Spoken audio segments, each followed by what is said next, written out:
ดงปักเสียขาวจู๊วัดซักจ้าละพี่น้องพี่น้องคนพี่น้องตาบ้ากับสีเก็บเอานิดเดียวเขาบ่เอาหลายพี่น้องกับสีเล่นกันไปพี่น้องหลายคนไอ้นี่มันหอนยังสิฟ้าเขาดูดดินออกพี่น้องข่อยเขากับพ่อพออีกเลยพี่น้องข่อยพ่อหูข่อยมันยางเลยผมเลยเห็นเอาพ่อพอพี่น้องเขาเจ้าดูดดินกองดินกองยังไงสิพี่น้องเจ้าดูดแล้วแต่อันนี้ไอพี่น้องเขาจะไปเก็บไงผู้เจ้าเบิ่งอีกเก็บหน่อย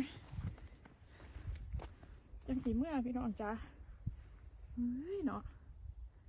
อ่อนซ่อนแต่ว่ากะเก็บไก่จำเนี่ยบ่พี่น้องปล่อยมันเกิดธรรมชาติของเพิ่น